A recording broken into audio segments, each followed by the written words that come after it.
नमस्कार दोस्तों, आप सभी के स्टडी फॉर यूपीएससी पीसीएस में स्वागत है। आज तारीख है 6 सितंबर 2024 ईस्वी और आज का न्यूज़पेपर आर्टिकल डिस्कशन का ये वीडियो होगा। वीडियो में कई सारे इंपॉर्टेंट टॉपिक को करेंगे, डिटेल में करेंगे। कौन कौन से टॉपिक होंगे तो एक होगा आपदा प्रबंधन को लेकर भारत सरकार एक एक्ट लाने जा रही है, उस एक्ट को ज़रा हम लोग समझेंगे। इससे पहले जब आपदा प्रबंधन का एक्ट आया था तो वो पीटी में सभी जगहों पर पूछा गया था। तो आपसे भी जो बीपीएससी का नया ट्रेंड है 69 के हिसाब से, उसमें ज़रूर आपसे पूछा जाएगा 70 बीपीएससी में इस तरह के सवाल। उसके अलावा यूएन क्लॉज को हम लोग समझेंगे। यूएन क्लॉज 1982 जो है, जिसमें चर्चा में है, समुद्र को लेकर कानून है ये बंधुओं। और क्यों चर्चा में है? क्योंकि प्रधानमंत्री मोदी जी की सिंगापुर की यात्रा हुई है, ब्रुनोई की यात्रा हुई है। इन दोनों यात्रा में दक्षिणी चीन सागर एक हॉट टॉपिक रहा है और उसके कारण से यूएन क्लॉज की चर्चा रोज़ ही द हिंदू या इंडियन एक्सप्रेस कोई भी आप उठाएंगे वहाँ पर आपको मिलेगा ही मिलेगा। तो हम लोग उस एक्ट को भी ज़रा ध्यान से समझेंगे। उसके अलावा और भी कई सारे ऐसे इंपॉर्टेंट टॉपिक होंगे जहाँ से आपके पीटी मेंस दोनों में सवाल बनते हैं। पीटी का एग्जामिनेशन आपका 17 नवंबर को होगा, तो इसलिए आपसे मैं यही बोलूँगा बार बार कि ये जो समय है ये आपके जीवन का सबसे क्रूशियल होना चाहिए। अगर आपने इसमें खेला किया तो आपके साथ भी खेला होना तय मान लीजिएगा। कोई इसमें लार दुलार की चीज़ नहीं होती है। आप अगर अपना 100% से भी ज़्यादा नहीं देंगे तो आपका नहीं होने जा रहा है, पीटी भी नहीं हो पाएगा। इसीलिए आपको बोल रहा हूँ, ढंग से पढ़िएगा, अच्छे से प्रैक्टिस कीजिएगा, पढ़िएगा ज़्यादा, प्रैक्टिस साथ में कीजिएगा। ओके, उस दिन मैंने गाइडेंस का वीडियो बना दिया था जिसमें आपको समझ में आ गया होगा।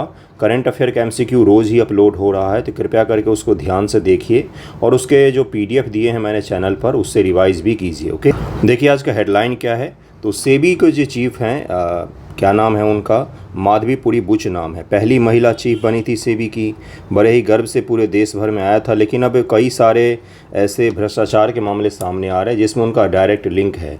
पहले तो टैक्स छुपाने को लेकर ऐसे कंपनियों के साथ उनके साठगांठ आए सामने जिसमें टैक्सेशन को लेकर आरोप लगा था। जैसे अडानी फर्म जो है, इसमें उनका हिस्सेदारी है, उनके पास भी शेयर है, ये भी चीज़ आया था सामने। उसके अलावा अब ये चीज़ आया है कि आईसीआईसीआई बैंक और आईसीआईसीआई कैपिटल, ये दो अलग अलग कंपनियां थी पहले, अब ये मर्ज हो गई हैं। इन दोनों कंपनियों से वो पैसा ले रही थी, एक साथ में तीन कंपनी में जॉब कर रही थी। एक तो सेबी हो गया और एक आईसीआईसीआई हो गया और आईसीआईसीआई कैपिटल, तीनों हो गए। तीनों जब एक साथ ही जॉब कर रही थी वो। और उनकी जो सैलरी थी, वो उनका जो पेंशन था, बाद में जब उन्होंने छोड़ा इस चीज़ को, पेंशन जो था उनका वो सैलरी से ज़्यादा हो गया था। तो कई सारे गंभीर आरोप लगे हैं। तो जो हाउस पैनल बनता है, संसदीय जो परंपरा है अपने, उसमें संसद के कई सारी समितियां गठित होती हैं। तो हो सकता है कि माधवीपुरी बुच को समन भेजा जाए और जांच पड़ताल किया जाए।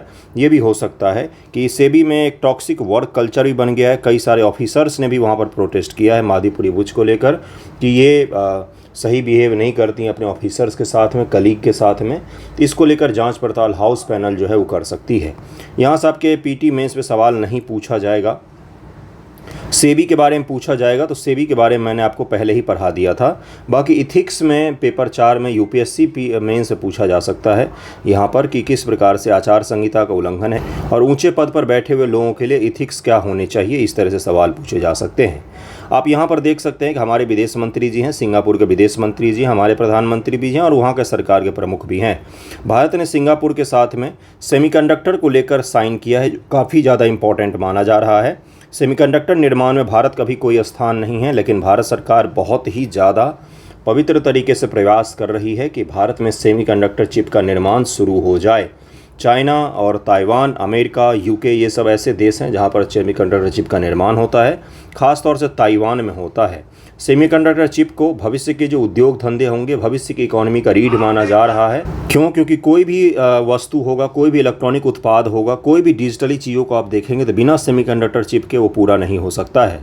तो भारत ने डिजिटल टेक्नोलॉजी को लेकर, सेमीकंडक्टर को लेकर सिंगापुर के साथ में पैक्ट साइन किया है, जिसके तहत भारत में सेमीकंडक्टर उद्योग को बढ़ावा देने में सिंगापुर की कंपनियां निवेश भी करेंगी और मदद भी करेंगी। ये ज़्यादा इंपॉर्टेंट माना जा रहा है। सेमीकंडक्टर के बारे में आगे वाले वीडियो में हम लोग कवर करेंगे कि भाई हमने क्या साइन किया है, क्या नहीं। कल एक बहुत ही बड़ा बयान आया, पुतिन जी का आया, रूस के जो राष्ट्रपति हैं उनका बयान आया। उन्होंने बोला कि हमारे कुछ ऐसे सहयोगी देश हैं जिन पर हम बहुत ज़्यादा भरोसा करते हैं और वही ऐसे देश हैं जो भारत और यूक्रेन और रूस के युद्ध में मध्यस्थता कर सकते हैं। उन देशों का नाम उन्होंने बताया, उससे भारत का नाम उन्होंने लिया। उन्होंने बताया कि भारत, चीन और ब्राज़ील जो हैं, ये 3 ऐसे देश हैं जिस पर वो भरोसा कर सकते हैं। रूस के साथ इनकी बहुत अच्छे रिलेशन हैं और यही वो देश हैं जो यूक्रेन और रूस के बीच में अगर युद्ध हो रहा है तो उसे मध्यस्थ की भूमिका निभा सकते हैं, क्योंकि इन तीनों देशों का अपना कोई भी फायदा नहीं है इस युद्ध के कारण से। ये तीनों देश वाकई बहुत अच्छे तरीके से कोशिश कर रहे हैं मध्यस्थता करने की और पीस की कोशिश कर रहे हैं। बाकी उन्होंने ये भी आरोप लगाया कि वेस्टर्न जो हैं, ये अमेरिकन अलायंस जो है, ये हथियार के साथ में पीस टॉक की बात करते हैं। जो रूस को माने नहीं होगा वो हमेशा यूक्रेन का साथ देते हैं, इसलिए रूस कभी भी उस तरह के पीस टॉक को या मध्यस्थता को मान्य नहीं करे। ये बयान सही माना जा रहा है। आने वाले समय में हो सकता है कि इन तीनों में से कोई एक देश, मैंने आपको प्रधानमंत्री मोदी जी की जो अभी यूक्रेन यात्रा हुई उससे पहले रूस यात्रा हुई थी, तो मैंने आपको समझाया था कि भारत पूरी कोशिश कर रहा है कि भारत मध्यस्थ का काम करे और युद्ध रुकवाने में मदद करे, ताकि दुनिया को एक स्टेबिलिटी मिले। इकोनॉमी जो वर्ल्ड इकोनॉमी हिल रही है, इसके कारण से कई सारी तरह के विवाद उत्पन्न हो रहे हैं और वो जो है समस्या ख़त्म हो। लोगों के जान तो जा ही रहे हैं। अगला देखिए, एक बहुत ही शानदार सा न्यूज़ है और यही वो न्यूज़ है जिसको बार बार पढ़ना चाहिए सभी को कि साफ़ सफाई का क्या महत्व होता है। आप इस रिपोर्ट से समझ सकते हैं। स्वच्छ भारत हेल्प एवर्ट, मतलब कि रोकने में 60,000 इन्फेंट डेथ को रोकने में स्वच्छ भारत कार्यक्रम में मदद किया है। ऐसा एक रिपोर्ट में सामने आया है कि लगभग 60,000 जो छोटे शिशु होते हैं उनकी मृत्यु को रोकने में स्वच्छ भारत कार्यक्रम ने मदद किया है।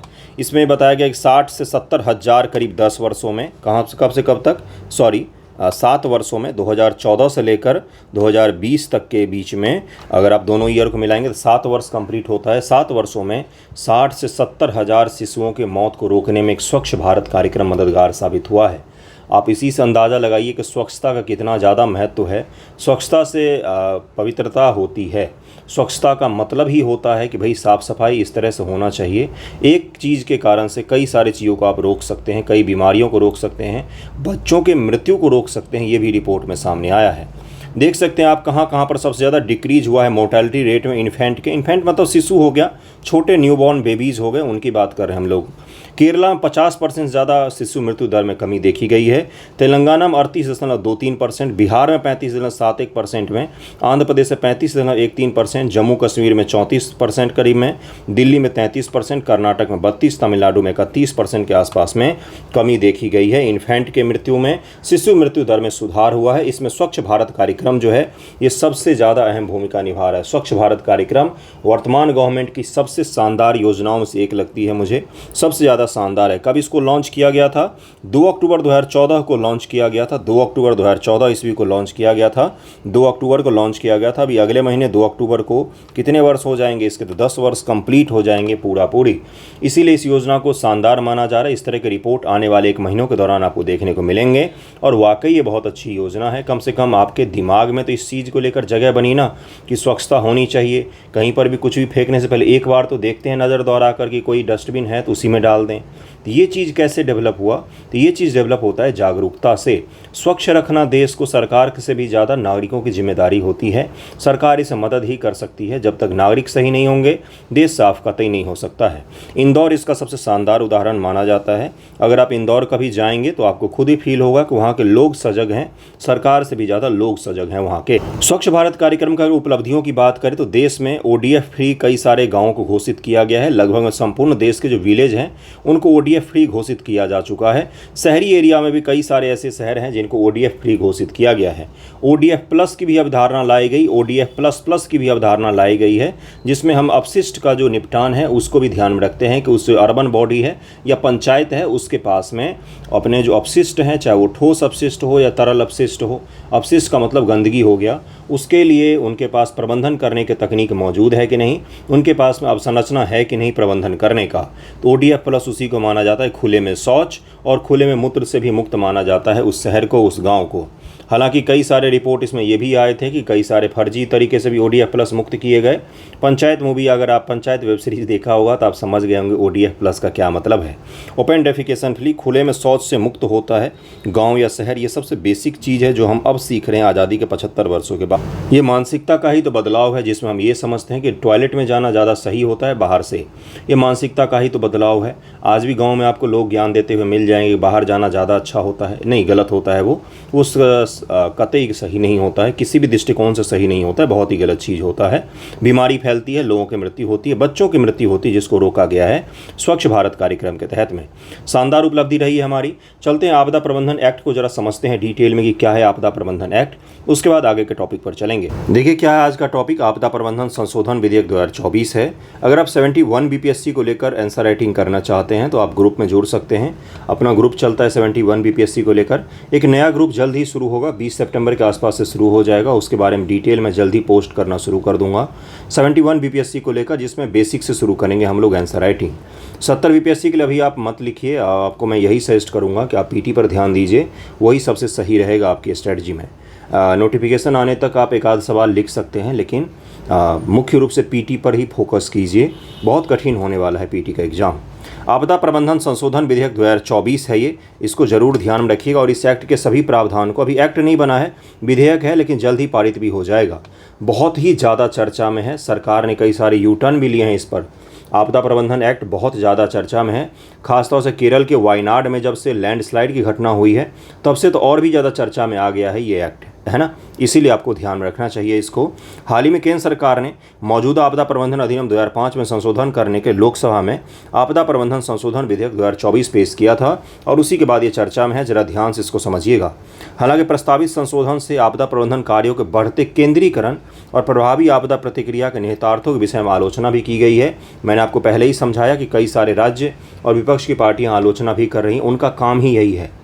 समझिएगा इस चीज़ को, जो विपक्ष है उनको पैसे वेतन इसीलिए मिल रहे ताकि वो चीज़ों की आलोचना करें, इससे ऑफेंड नहीं होना है, उनको आलोचना करना काम ही है।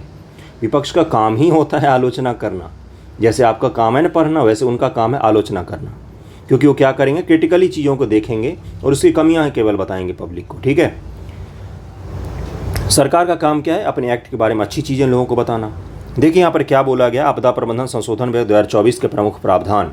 अब यहाँ से ध्यान से इसको देख लीजिएगा, एग्जाम में अगर पूछा जाता है प्रावधान क्या क्या है तो आपको लिखना पड़ेगा।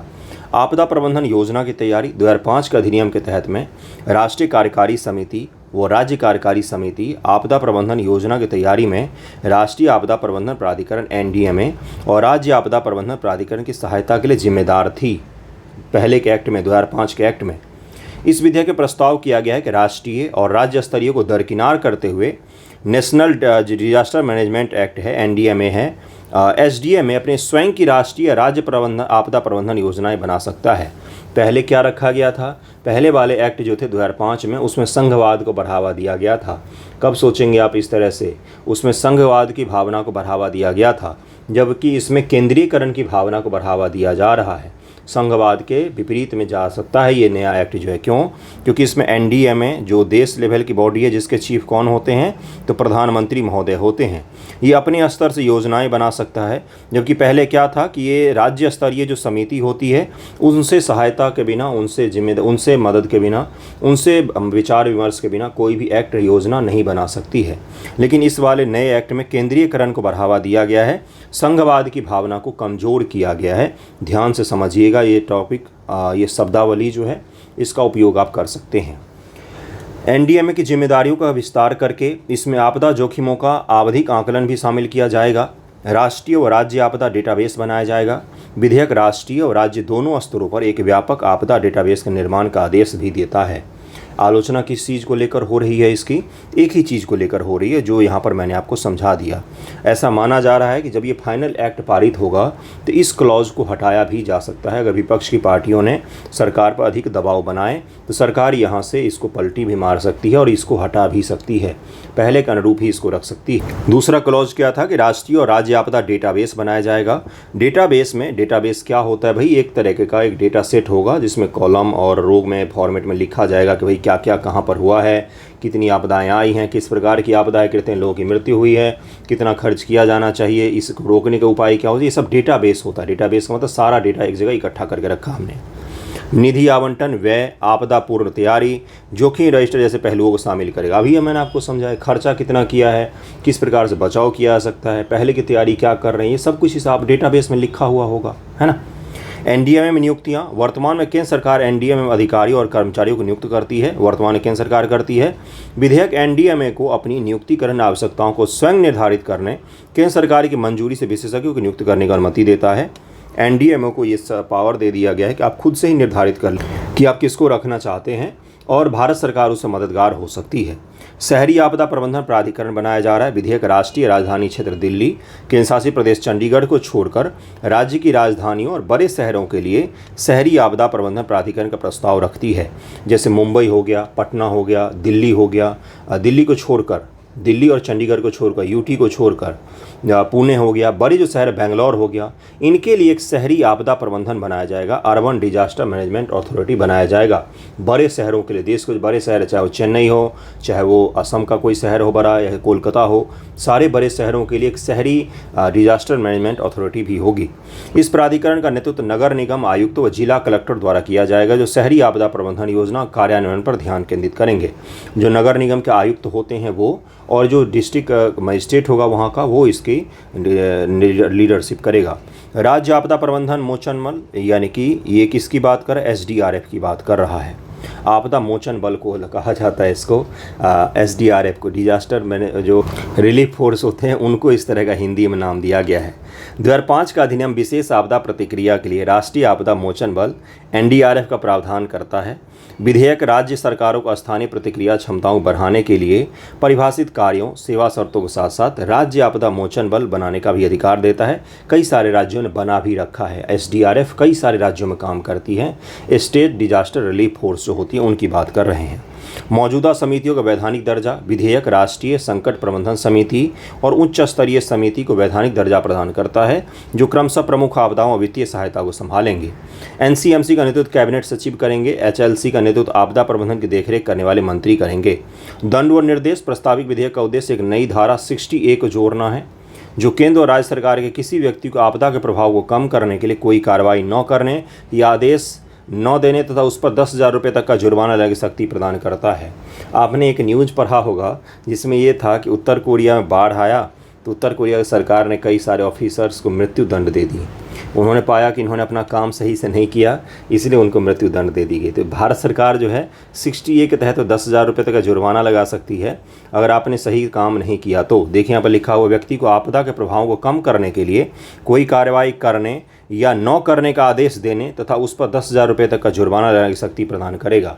ये भारत सरकार को एक अनन्य शक्ति होगी कि जुर्माना भी लगा सकती है। इससे काम नहीं चलेगा, और भी कठोर प्रावधान करने चाहिए थे। इसमें चिंताएं क्या हैं? शक्ति का केंद्रीकरण हो रहा है, पहले ही मैंने आपको समझाया। विधेयक विशिष्ट दिशा निर्देश को हटाकर राष्ट्रीय आपदा मोचन बल को कमजोर करता है, जिससे आपदा प्रतिक्रिया में केंद्रीकरण को लेकर चिंताएं बढ़ सकती हैं। केंद्रीकरण के कारण पहले भी विलंब हुआ है, जैसा कि तमिलनाडु, कर्नाटक को धन की देरी से वितरण के मामले देखे जा सकते हैं। अपर्याप्त स्थानीय संसाधन का भी इसमें एक मामला है। आपदा राहत को कानूनी अधिकार के रूप में सुनिश्चित करना, ये भी एक इसमें मामला है। मतलब आपदा राहत जो है ये कानून के रूप में है, इसको अधिकार के रूप में होना चाहिए। लोगों का अधिकार है कि आपदा से उनको बचाया जा सके, ये इसकी भी पुष्टि नहीं करता है। जलवायु परिवर्तन को एकीकृत करना। विधेयक में आपदा प्रबंधन, जोखिम प्रबंधन, जलवायु परिवर्तन के प्रभाव को पूरी तरह से एकीकृत करने के प्रावधानों का अभाव है। जलवायु परिवर्तन जैसी चीज़ों को शामिल नहीं किया गया, जिसमें सेंडाई फ्रेमवर्क, पेरिस समझौता 2015 जैसे मुद्दे शामिल हैं, इसको इसमें इग्नोर किया गया है। एकीकरण का मुद्दा तो है ही। राष्ट्रीय कार्यकारी समिति और राज्य कार्यकारी समितियों से एनडीएमए, एसडीएमए को जिम्मेदारियों का अंतरण, विशेष रूप से मौजूदा अवसंरचना के साथ साथ नई भूमिकाओं को एकीकृत करने मुद्दों का सामना। मतलब कि ये कहने का है इसमें कि पहला चीज़ तो है केंद्रीकरण हो गया है। दूसरा है कि आपदा से राहत लोगों का अधिकार होना चाहिए, इस चीज़ पर भी इस विधेयक में कोई ध्यान नहीं रखा गया है। जलवायु परिवर्तन को लेकर, जिसको लेकर सबसे ज़्यादा आपदा आती है, उस पर जो सेंडाई फ्रेमवर्क है या पेरिस जो हमारा समझौता है, उसको भी हमने इस एक्ट में इम्प्लीमेंट नहीं किया है। यानी कि एक्ट तो हम 2024 से बना रहे हैं, लेकिन इस एक्ट के जो प्रावधान हैं वो नए ज़माने के हिसाब से मैच नहीं कर रहे हैं, नई चुनौतियों के हिसाब से मैच नहीं कर रहे हैं, ऐसा आरोप लगाया जा रहा है आलोचकों के द्वारा, मेरे द्वारा नहीं है। न्यूज़पेपर से सारा कंटेंट उठाया हुआ है, इसलिए मेरे द्वारा तो कतई नहीं है। आलोचना सरकार के विपक्षी पार्टियों द्वारा किया जा रहा है, विशेषज्ञों द्वारा किया जा रहा है, वो आपको पता होना चाहिए, क्योंकि आपसे सवाल पूछेगा। क्रिटिकली एनालाइज कीजिए जो अभी आपदा प्रबंधन एक्ट पारित किया गया है उसको, तो आपको वहाँ पर लिखना पड़ेगा क्या क्या कमियाँ हैं। ओके, अगला टॉपिक है संयुक्त राष्ट्र समुद्री कानूनी अभिसमय। अब ये क्या है भाई? तो समुद्री एरिया को लेकर यूएन का एक लॉ बनाया गया था जिसके द्वारा पूरे दुनिया भर के समुद्रों को शासित किया जाता है। ध्यान से सुनिएगा बातों को। लेकिन चीन जो है दक्षिणी चीन सागर में अपनी मनमानी कर रहा है और अपने तरीके से समुद्री सीमाओं को तय कर रहा है। जैसे जो 12 नॉटिकल माइल, 200 नॉटिकल माइल, ये सब सीमा बनाई। नॉटिकल माइल क्या होता है बंधुओं? तो समुद्र में किलोमीटर के हिसाब से दूरी नहीं मापी जाती है, नॉटिकल माइल में मापा जाता है दूरी। तो ये ध्यान में रहेगा आपको। तो इसीलिए नॉटिकल माइल वहाँ पर जोड़ दिया जाता है। लेकिन चीन जो है वो दक्षिणी चीन सागर में इन सभी यूएन के जो लॉ हैं उसको मान्यता नहीं देता है और वहाँ पर अपने मनमानी तरीके से सीमा को निर्धारित करता है और पूरे के पूरे दक्षिण चीन सागर पर अपना कब्जा मानता है। इसके कारण से यूएन का जो लॉ है ये चर्चा में रहता है। अभी भारत के प्रधानमंत्री की जो यात्रा हुई है चीन के सिंगापुर और ब्रुनोई की, उसके बाद भी ये जो है लॉ चर्चा में है। तो इसके प्रावधानों को डिटेल में ज़रा समझिए, याद रखिएगा। आपसे पीटी में डायरेक्ट पूछा जा सकता है। यूएन क्लॉज के बारे में, अलग अलग प्रावधान के बारे में स्टेटमेंट बनाकर पूछा जा सकता है। समुद्री कानून पर संयुक्त राष्ट्र का भी समय यूएन क्लॉज कहा जाता है। इसको 1982 एक अंतर्राष्ट्रीय समझौता है जो समुद्री और समुद्री गतिविधियों के लिए कानूनी ढांचा स्थापित करता है। किसके लिए? तो मुख्य रूप से समुद्री एरिया, समुद्री गतिविधि, उस पर एक कानूनी ढांचा स्थापित करता है। क्योंकि समुद्र जो है किसी एक देश का तो नहीं है, इसीलिए इस पर यूएन के द्वारा एक लॉ बनाया गया जो क्या हो, जो संपूर्ण पृथ्वी पर शासित हों, संपूर्ण पृथ्वी पर लागू हों। आपके ये कुछ ऐसे मुद्दे हैं जो पूरे दुनिया को प्रभावित करते हैं। जैसे पर्यावरण भी हो गया। पर्यावरण पर भी यूएन का लॉ क्यों है? क्योंकि किसी एक देश के बस की बात नहीं है इस पर कंट्रोल करना। वैसे ही समुद्र किसी एक देश का नहीं है। समुद्र के ऐसे एरिया भी हैं जिनको हाई सीज़ कहा जाता है, जो बहुत ही गहरे और दूर के समुद्र होते हैं कोस्टल एरिया से। वहाँ पर किसका लॉ चलेगा, वहाँ पर किस देश का होगा? तो इन सभी चीज़ों को यूएन क्लॉज लॉ के तहत में शामिल किया गया है। इसे समुद्र के नियम के रूप में भी जाना जाता है। यह समुद्री क्षेत्र को पांच मुख्य क्षेत्रों में विभाजित करता है।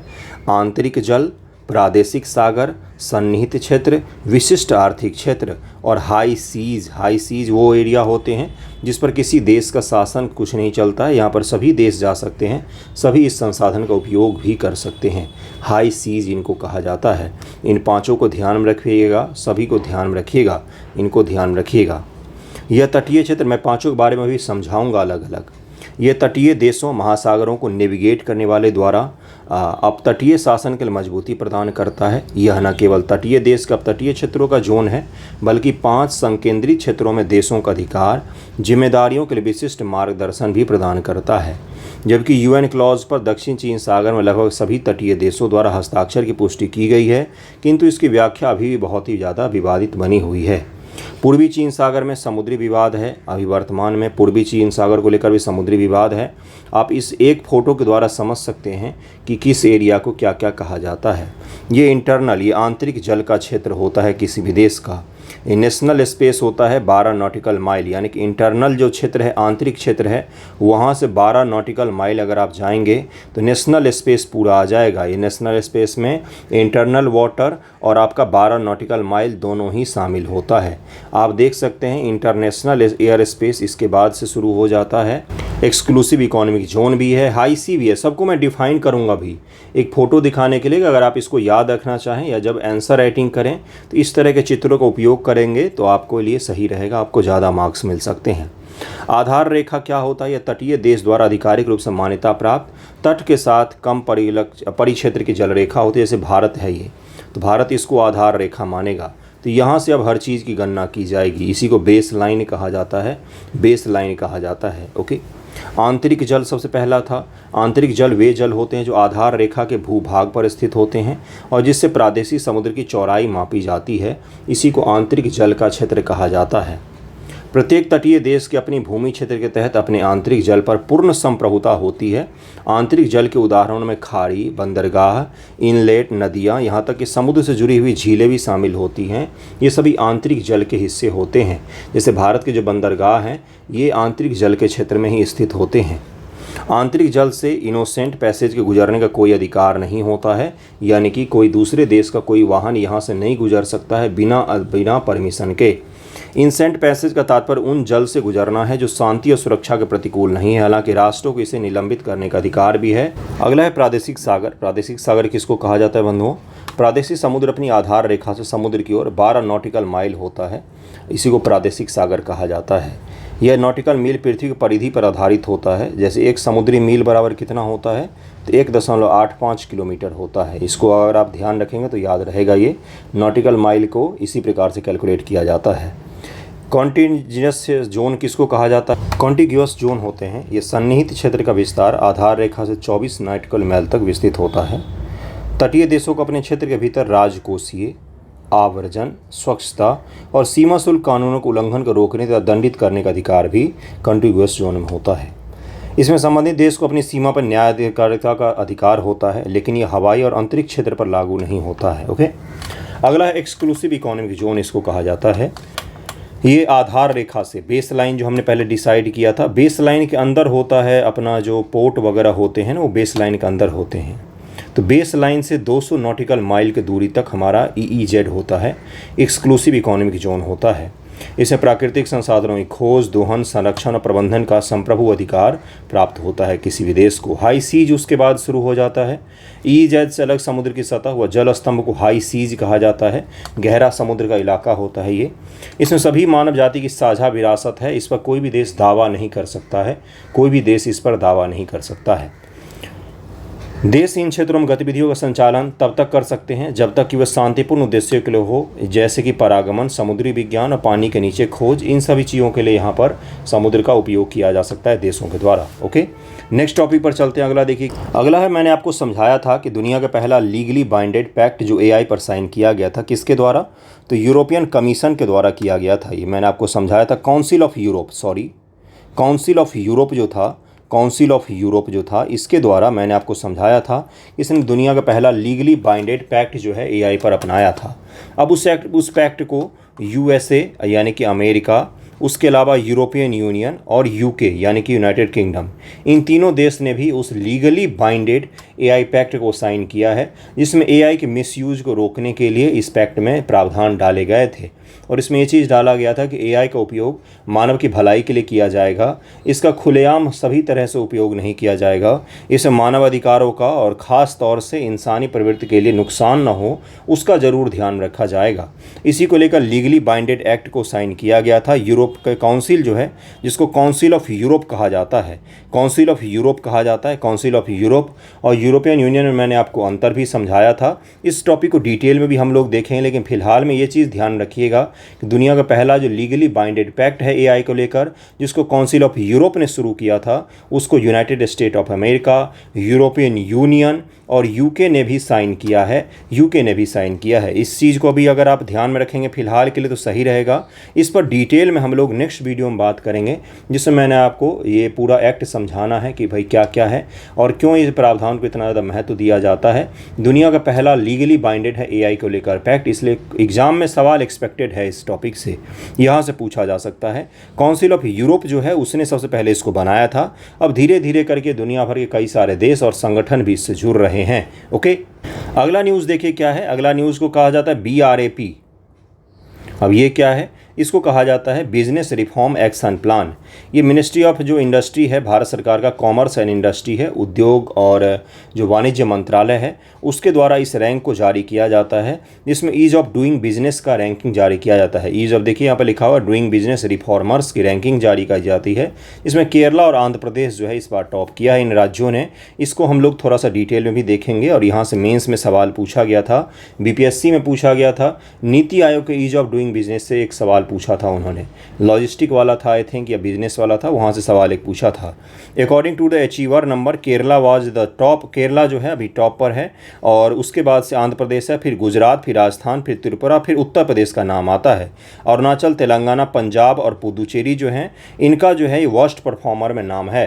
किनका किनका? तो अरुणाचल प्रदेश का, पंजाब का, पुदुचेरी का, ये वर्स्ट परफॉर्मर हैं। और सबसे टॉप में कौन कौन आते हैं? तो केरल जो है इसने टॉप किया है। उसके बाद दूसरे स्थान पर आंध्र प्रदेश है, तीसरे पर गुजरात है, उसके बाद चौथे पर राजस्थान है, फिर त्रिपुरा है, फिर उसके बाद उत्तर प्रदेश का नाम आता है। तो ये छोटा सा फैक्ट को ध्यान में रखिए। उसके अलावा जो कल बोला गया है उसमें ये बोला गया कि उड़ीसा जो है इसने अपने माइनिंग सेक्टर को काफ़ी ज़्यादा रिफॉर्म किया है। यूपी ने अपने इन्वेस्टमेंट पॉलिसी को लेकर काफ़ी अच्छा काम किया है, जिसके कारण से यूपी में कई सारे निवेशक निवेश कर रहे हैं। महाराष्ट्र सरकार जो है इसने भी एफडीआई को इम्प्रूव करने के लिए, एफडीआई को बढ़ाने के लिए भी काफ़ी अच्छा काम किया है। इसी तरह से सभी राज्यों का नाम लिया है। मुख्य रूप से आपको टॉप परफॉर्मर के नाम याद रखने हैं, जिसमें केरल है, फिर आंध्र प्रदेश है, फिर उस पर ना गुजरात आ जाता है, फिर राजस्थान है, उसके बाद से त्रिपुरा और यूपी का नाम आता है। सबसे खराब परफॉर्मर कौन कौन से हैं सबसे खराब में? तो ये है अरुणाचल प्रदेश, तेलंगाना, पंजाब और पुदुचेरी हैं, जिन्होंने अच्छा परफॉर्म नहीं किया है, अब जरा हम लोग बीआरएपी योजना के बारे में पढ़ेंगे, देखेंगे बीआरएपी योजना को कब से शुरू किया गया है, कब से इस तरह की रैंकिंग जारी की जा रही है, किन किन चीज़ों का ध्यान रखा जाता है मुख्य रूप से। उसके बाद हम लोग नेक्स्ट टॉपिक पर चलेंगे। बीआरएपी का फुल फॉर्म होता है बिजनेस रिफॉर्म एक्शन प्लान। इसको 2015 में लॉन्च किया गया था, 2015 में, और मंत्रालय इस पर काम करता है, ये भी ध्यान में रखिएगा। इसे ease of doing business index BRAP पर आधारित है। इसे राज्यों के बीच एक स्वस्थ प्रतिस्पर्धा को प्रोत्साहित करने के लिए प्रस्तुत किया गया था। इससे प्रत्येक राज्य में निवेश आकर्षित करने और आसानी से व्यवसाय करने में मदद मिलेगी। दरअसल में इस तरह की जब रैंकिंग जारी की जाती है, रैंकिंग क्यों जारी की जाती है?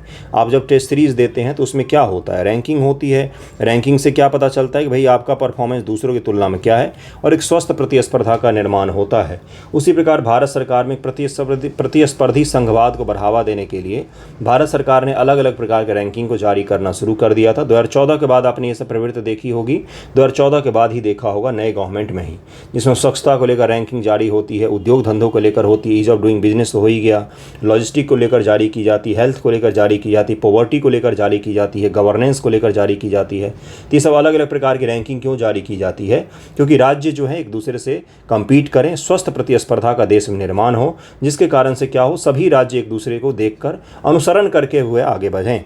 इसी के कारण से इस तरह के जो रैंक है वो जारी किया जाता है। उद्योग व आंतरिक व्यापार संवर्धन विभाग डीपीआईटी जिसको कहा जाता है, 2014 से बीआरपी अभ्यास में निर्धारित सुधार के कार्यान्वयन में राज्यों के केंद्रशासित प्रदेशों प्रदर्शन का आधार पर उनका आंकलन कर रहा है। अब तक 2015, 2016, 17, 18, 19, 22 और 2024 का जारी किया जा चुका है रैंकिंग, जिसमें अभी टॉप पर कौन आया? तो केरल टॉप पर है, आंध्र प्रदेश उसके बाद है, तीसरे पर गुजरात है, चौथे पर राजस्थान है, पांचवें पर त्रिपुरा है, उसके बाद उत्तर प्रदेश का नाम आता है। उत्तर प्रदेश ने उत्तर भारत के राज्यों में काफ़ी अच्छा परफॉर्म किया। इतने बड़े राज्य में अब निवेश और उद्योग धंधे भी देखने को हमें मिल रहे हैं।